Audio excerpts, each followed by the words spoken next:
Selamat datang di channel Simar Imam. Sembari mendengarkan tinggalkan like dan komentarnya bosku. Jangan lupa pasang headset kalian. Siapkan kopi dan camilan. Lupakan pahitnya kehidupan. Mari kita dengarkan sambil rebahan. Bab 41. Ye Tianzong terkejut. Sejauh yang dia tahu, Ren Dongguo lemah dan sakit sejak dia masih kecil, yang menyebabkan kepribadiannya menyendiri, kecuali anggota keluarganya, dia hampir tidak berkomunikasi dengan dunia luar. Dan dia tidak punya banyak teman di pusat rehabilitasi, tapi dia punya beberapa hobi, seperti bermain catur dan minum teh. Sekarang, ketika saya datang ke aula, saya ingin berbaur dengan suasana seperti itu, masuk akal bahwa itu adalah sifat manusia. Tapi sekarang, orang-orang yang memarahinya adalah pria dan wanita parubaya lainnya yang datang untuk rehabilitasi, termasuk beberapa pria dan wanita tua, dan bahkan perawat yang melakukan perawatan di dekatnya tidak menghentikannya. Alis mereka berkerut itu penuh dengan penghinaan dan ejekan. Sesuatu yang salah. Ye Tianzong bertekad. Tetapi dia tidak mengungkapkan terlalu banyak, tetapi berjalan mendekat dan berkata dengan hormat, "Ayah, ibu meminta saya untuk mengirimkan peralatan kesehatan kepada Anda. Lihat, apakah ada barang yang hilang?" Pembicaraan. Dia membentangkan ranselnya. Keluarkan alat pijat, bola kesehatan, dan kain kasa yang berserakan dari tas. Aku ingat, bukankah dia datang dengan putrinya sebelumnya? Mengapa digantikan oleh seorang anak? Kamu belum tahu. Ini menantunya, atau orang bodoh, yang mungkin akan segera sakit, seperti anjing gila, siapapun yang menangkap dan menggigit.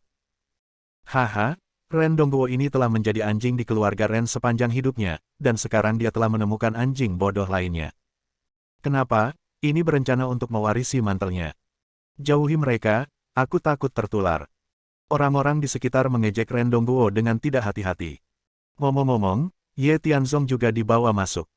Di sisi lain, kulit Ren Dongguo sangat pucat, dan ketika dia melihat Ye Tianzong, dia merasa tidak nyaman seperti memakan lalat mati. Apa yang kamu lakukan di sini? Siapa yang mengirimmu ke sini? Pergi. Sejauh mungkin. Ren Dongguo ingin menghadapi. Tidak apa-apa marah di rumah, tapi saya tidak berharap tidak diterima di pusat rehabilitasi. Alasannya, keluarga Ren hanyalah keluarga kecil, dan statusnya di keluarga sangat rendah, jadi dia memang seperti anjing.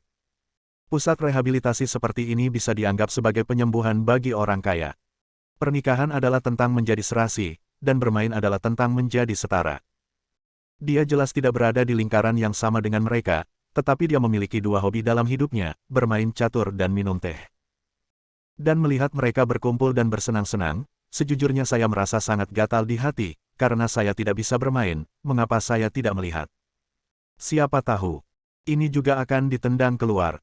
Sekarang idiot lain telah datang untuk membuatnya menderita, sungguh sial. Oleh karena itu, semua ketidakpuasan dan kesedihan, dia mengepalkan tinjunya pada Ye Tianzong.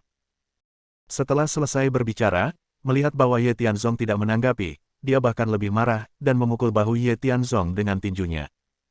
Tentu, dia sudah lemah, dan tinjunya di bawah amarah juga lemah. Itu sama sekali tidak membahayakan Ye Tianzong. Tapi Ye Tianzong punya rencana lain di hatinya. Aku kembali kali ini. Selain membalas dendam dan menyelesaikan keluhan dengan Ye Zongtian, hal yang lebih penting adalah melindungi istriku, termasuk keluarganya. Istri saya memperlakukan saya dengan baik, tetapi ibu mertua saya sangat berprasangka buruk terhadap saya.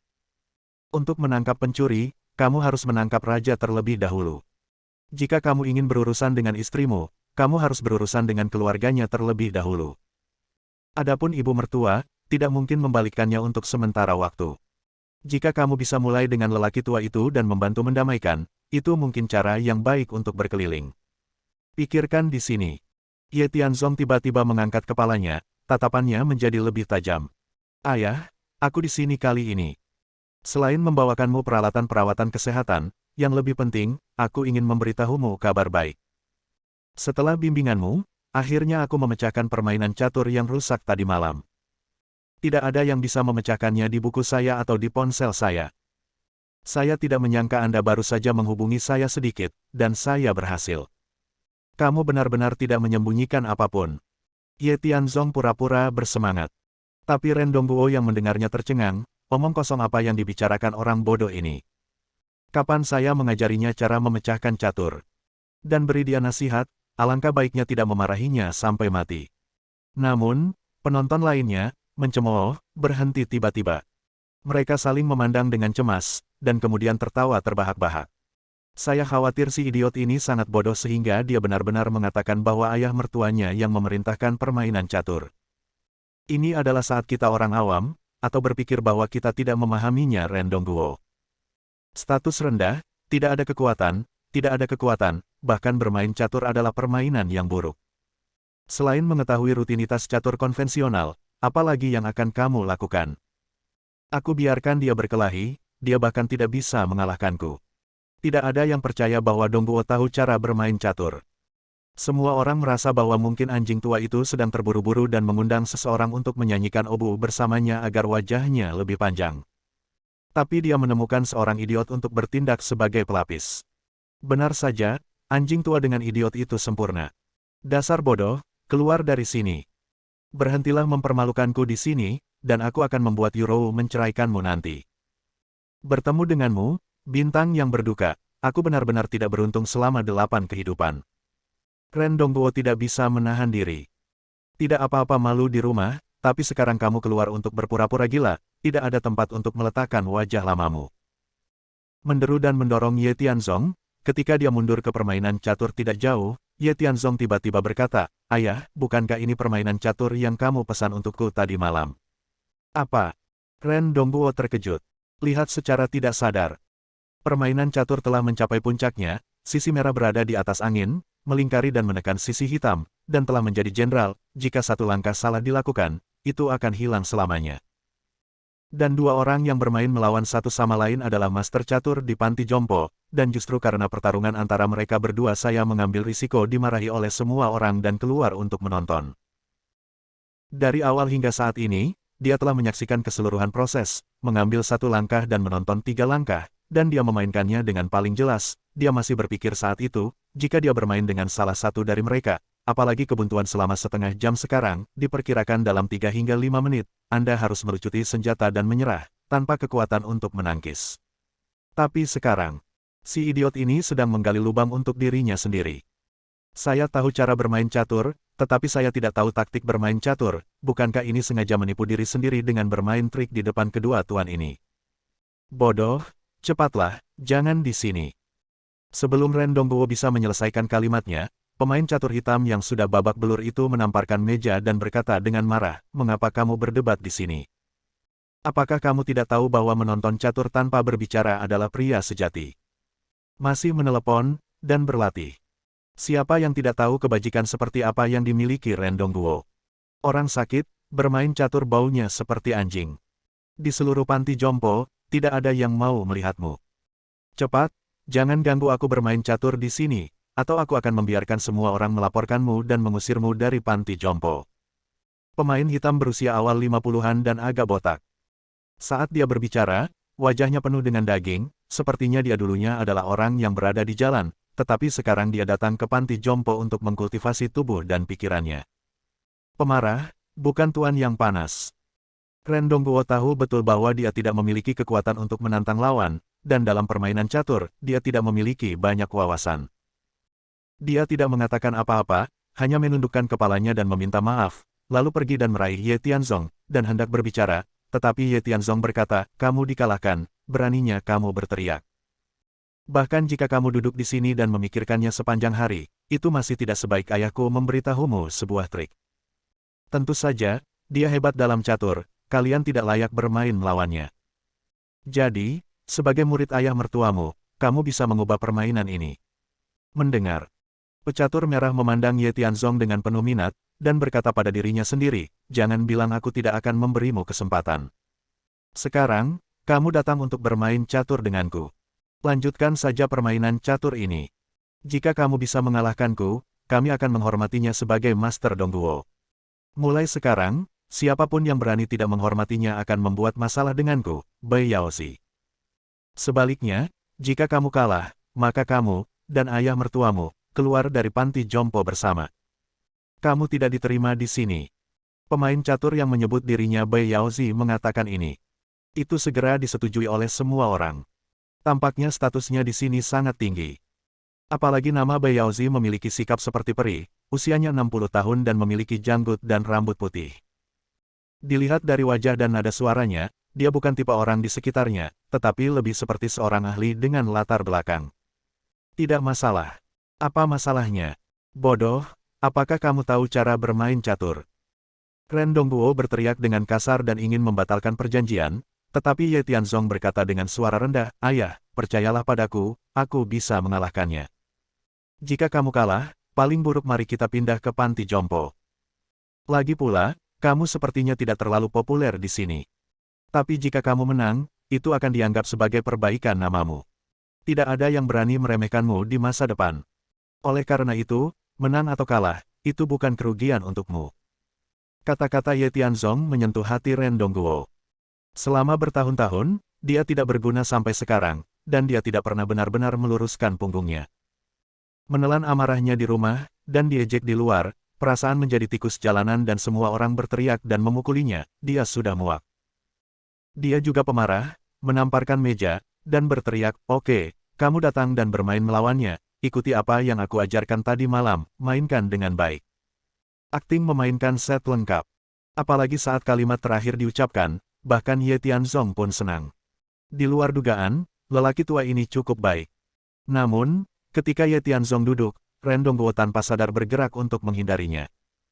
Dia memutuskan untuk melarikan diri jika kalah, karena toh dia tidak mengenal siapapun. Adapun si idiot ini, apa yang dia suka lakukan. Lagi pula, dia tidak memiliki harapan bahwa si bodoh ini benar-benar bisa memenangkan Master Bayaozi. Itulah yang disebut Master Dunia Catur, dan dia datang ke panti jompo untuk bermeditasi. Retorika tadi hanya untuk menghilangkan keluhan selama bertahun-tahun. Dan setelah semua keluhan habis, dia harus menghadapi kenyataan. Saya seorang pengecut. Ye Tianzong bodoh. Bersama-sama, kedua jenis orang ini dapat membalikkan keadaan. Bab 42. Tuan Bai, kamu tidak perlu bertengkar dengan orang bodoh ini, kamu bisa membunuhnya dengan gerakan acak apapun. Ya, jika dia kalah, Ren Dongguo akan keluar dari sini. Dia berlarian seperti lalat sepanjang hari. Sangat menyebalkan untuk menonton. Tuan Bai masih punya cara. Dengan taruhan, kita bisa mengusir lalat yang kita semua benci. Memikirkan tempat tanpa dia di masa depan, aku merasa bahkan udaranya akan lebih segar. Setelah mengambil tempat duduk, para penonton memuji Bai Yaozi dan memperlakukannya sebagai tamu kehormatan. Di sisi Ye Tianzong, dia mencibir dan menyindir, seperti menonton monyet bermain, apalagi comeback, tidak ada kemungkinan 2 atau 3 putaran catur. Namun, dia tidak peduli. Sebagai panglima tertinggi dari 3 komandan, dia diberi gelar eksekutor Dewa Perang. Dapat bergegas ke medan perang dan bertahan melawan ratusan ribu musuh. Anda juga bisa berjalan-jalan di taman, menunggang kuda dan memancing, serta menikmati bangau liar. Catur baginya, itu hanya bumbu setelah makan malam. Sekarang, sisi merah ada di depan pistol, kedua mobil itu mengapit ke atas dan ke bawah, dan ada seekor kuda di tengah yang mengawasi keluar. Bai Yaozi telah merencanakan segalanya, dia memindahkan tentara menyeberangi sungai satu langkah ke depan dan mengepung, Suai, di sisi kanan, membentuk pengepungan. Melihat ini, semua orang berseru. Bai Yaozi ini, jika Anda tidak bergerak, itu akan baik-baik saja, begitu Anda bergerak, itu akan menjadi kartu truf, Nirwana. Bahkan pecatur veteran pun kagum, gerakan ini halus dan tegas, bahkan jika itu dia, tidak ada cara untuk mundur. Mendengar perkataan orang-orang ini, meski sudah diduga, Ren Dongguo tetap terlihat jelek, dan mundur beberapa langkah. Setelah diumumkan bahwa si bodoh dikalahkan, dia melarikan diri karena malu. Biarkan Yurou menceraikannya saat dia pulang. Meskipun dia menerima beberapa komentar sarkastik, dia tetap bisa tinggal di sini. Tapi sekarang, sayang sekali diusir dari rumah. Tidak akan kubiarkan. Tapi Ye Tianzong tidak rendah hati atau sombong. Bergerak tampan, digerakkan oleh jenderal lawan, tunggu sampai lawan memiliki tangan yang bebas, ketika berencana untuk membunuh Ye Tianzong secara langsung nanti. Ayo pergi, makan meriamnya. Fotografi, mobil terbang. Urutan operasi. Kebetulan yang aneh. Setiap kali terlihat seperti melucuti senjata dan menyerah, tetapi kebetulan mati dan hidup kembali. Berjuang untuk 4 putaran. 10 menit kemudian. Tuan Bai, sepertinya kamu telah kalah. Langkah pamungkasku barusan persis seperti yang diajarkan ayahku tadi malam. Aku harap kamu bisa menepati janjimu. Di masa depan, tidak hanya kamu, tetapi juga seluruh panti jompo harus menghormati ayahku. Siapapun yang berani mempersulitnya akan menyinggung perasaanmu. Ye Tianzong meletakkan bidak caturnya. Berdiri, dia berjalan ke arah Ren Dongguo yang memejamkan mata dan tidak berani melihat atau mendengarkan, dan berkata dengan ringan, "Ayah. Jangan panggil aku ayah, aku tidak punya menantu yang bodoh sepertimu." Ren Dongguo sadar, membuka mulutnya dan mengutuk, dia tidak pernah mengira si idiot ini bisa menang. Sebelum semua orang bisa bereaksi, dia berkata dengan marah, "Apa yang masih kamu lakukan di sini? Menunggu dimarahi. Keluar, aku." "Ayah, aku menang. Kamu menang." Ren Dongguo mencibir dan berkata, "Jangan berpikir kamu bodoh, aku juga akan bermain-main denganmu. Kamu bertarung melawan Tuan Bai Yaozi yang tak terkalahkan, jika kamu bisa mengalahkannya, aku." "Dongguo, aku tidak menyangka kamu adalah ahli persembunyian." Ren Dongguo belum selesai berbicara. Bai Yaozi bangkit dan berjalan mendekat. Dia adalah seorang master, dan pikiran serta kotanya tidak sebanding dengan orang biasa. Janji yang dibuat di depan umum, setiap ludah dan paku, dia tidak bisa menyangkal. "Ah!" Ren Dongguo tertegun. Tetapi penonton lain memiliki wajah jelek dan merasakan sakit yang membakar di wajah mereka. Mereka benar-benar tidak menyadari bahwa si idiot ini memiliki keterampilan catur yang luar biasa. Selain itu, dia terus mengatakan bahwa semua ini diinstruksikan oleh Ren Dongguo. Bukankah itu secara tidak langsung berarti bahwa Ren Dongguo lebih baik? "Dongguo, maafkan aku, di masa lalu, kami salah menyalahkanmu. Bukannya catur itu bau, tapi seorang master. Tidak perlu repot untuk memiliki pengetahuan seperti kita. Bahkan orang bodoh pun bisa melakukan ini. Jika kamu ingin berubah menjadi orang normal, maka kamu tidak bisa menjadi pemain nasional. Serius, nanti kalau ada kesempatan, maukah kamu mengajariku? Aku akan menjadikanmu sebagai guruku, bagaimana?" Tiba-tiba, situasi berubah tiba-tiba. Kerumunan yang mengejek Ren Dongguo mulai memujanya sebagai idola. Ren Dongguo sendiri tercengang, menatap Ye Tianzong. Ketika, ekspresinya sangat rumit. Bagaimana orang bodoh ini bisa mengalahkan Bai Yaozi? Selain itu, dia terus mengatakan bahwa dia mengajarkannya sendiri. Semua orang bodoh tahu bahwa dia mencari muka dan membantu dirinya sendiri. Tapi bukankah dia bodoh? Kenapa? Ada kota seperti itu. Mudah untuk mengatakannya, mudah untuk mengatakannya. Meski ada keraguan. Namun, untuk pertama kalinya dalam bertahun-tahun, seseorang memujinya, atau bahkan menyanjungnya. Dia bahkan tidak berani bermimpi. Sekarang mimpinya telah diwujudkan oleh orang bodoh, dia menatap Ye Tianzong dengan kagum. Di hadapan semua orang yang meminta nasihat dan menunjukkan kebaikan, dia juga menjawab seperti seorang tuan. Ren Dongguo merasakan rasa hormat untuk pertama kalinya. Setelah menyelesaikan perawatan kesehatan, dia mengikuti Ye Tianzong dengan gembira keluar dari panti jompo dan naik taksi pulang. Di dalam mobil. "Bodoh." Begitu Ren Dongguo berkata, dia mengubah nadanya, "Ye Tianzong, katakan dengan jujur, apa yang baru saja terjadi?" "Tidak banyak. Aku hanya tahu cara bermain catur. Aku tidak mengerti bagaimana mereka mengejekmu. Jadi, aku menggunakan namamu, tidakkah kamu keberatan?" Ye Tian tertawa. "Kenapa aku keberatan? Kamu tidak tahu bagaimana orang-orang ini menggertakku sebelumnya." Ren Dongguo penuh dengan keluhan. Akhirnya menemukan seseorang untuk curhat. Untuk sementara, dia fasih, terus-menerus mengeluh tentang apa yang terjadi padanya selama bertahun-tahun. Ada pembicaraan, dan segera, jarak antara keduanya semakin menyempit. Pada akhirnya, Ye Tianzong menambahkan, "Ayah, mulai sekarang, tidak ada yang berani menggertakmu di panti jompo. Selain itu, untuk berjaga-jaga, saat aku pulang nanti, aku akan mengekstrak manual strategi catur untukmu. Jika aku bisa mengajari mereka di masa depan, aku pasti akan lebih menghormatimu." "Haha, ini bagus, ini bagus." Ren Dongguo tertawa sangat keras hingga dia bahkan tidak bisa menutup mulutnya. Melihat suasana hatinya sedang baik, Ye Tianzong menambahkan, "Ayah, saya punya permintaan kecil, saya harap Anda bisa bekerja sama dengan saya." "Apa itu?" "Lihat, keluarga kita bisa tinggal di keluarga Ren, dan perumahannya sudah beres. Yuro juga menjadi pemimpin proyek, dan kariernya meningkat. Tapi kami selalu naik taksi bola-balik, yang tidak nyaman dan tidak sesuai dengan temperamen kami. Jadi saya pikir, kamu mau beli mobil." Ren Dongguo tidak bodoh, dia segera mendengar implikasinya, menghela nafas, dan berkata, "Saya juga berpikir begitu, tetapi kami tidak punya uang, kekuatan keuangan keluarga kami semua ada pada ibumu, tetapi tidak banyak, dia biasanya tidak melakukan perawatan yang cukup, aku. Ayah, aku punya uang untuk membeli mobil.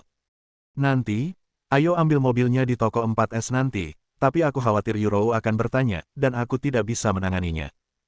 Kamu harus memuluskan semuanya untukku, tidak masalah. Mendengar kata-kata Ye Tianzong, Ren Dongguo segera menatapnya dengan serius, dan berkata dengan curiga, tiba-tiba kamu adalah seorang master catur, dan kamu masih punya uang untuk membeli mobil. Aku berkata Ye Tianzong, apakah kamu benar-benar bodoh atau palsu? Kadang-kadang biasa.